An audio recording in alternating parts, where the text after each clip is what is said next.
Do you see a direct line, Congressman, between the socializing of, Trump standing in Helsinki, his denial was strong. Trump saying Putin's really smart at the beginning of the war in Ukraine. Tucker Carlson, sucking up to Putin's Russia all over the right-wing airwaves. The normalization of Putin ravaging Ukraine. What is the line between that, if any, between that mindset in our country on one side of the aisle and what you're both talking about, a national security risk of Putin's disinformation in the hours after a terrorist attack about Ukraine? Yeah, well, Nicole, I would answer that by saying that the line that you ask about is the line between democracy and authoritarianism and dare I say, fascism.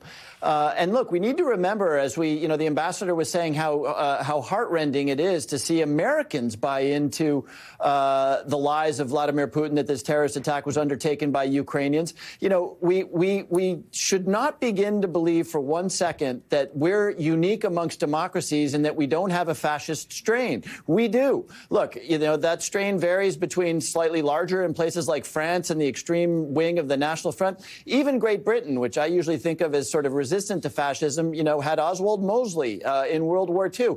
The United States is not exempt from that. And it's the people who sort of, I'm hesitant to talk about people at Trump rallies because I don't think it does us any good to have Democrats characterizing people at Trump rallies. But I will tell you that the people like Steve Bannon, in and around Steve Bannon, are American proto-fascists, and they will support Vladimir Putin for all the reasons that fascists like authoritarians, because they're traditional, because they're hard on LGBTQ, because they're hyper-nationalist. We should not believe for one second that we are immune from that strain which infects every other democracy out there.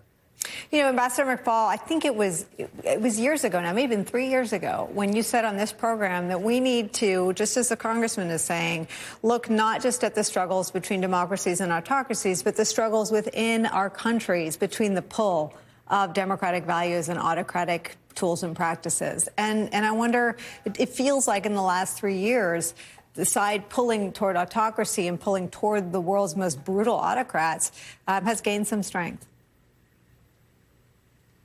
Well, that's a good memory, Nicole. You're absolutely right. We've talked about this for years now in your program. This fight between autocrats and Democrats is not between countries, right? It's not the Cold War when we had red states and blue states. It's within these states where you have these fights going. I agree completely with Congressman Himes about that. And tragically, it's a moving story, right? Some places you see surges, sometimes you see decline, sometimes they come to power like they did in Italy, and then they're not as crazy as we thought. But in our country, it is alive and well, and it reminds me of the 1930s.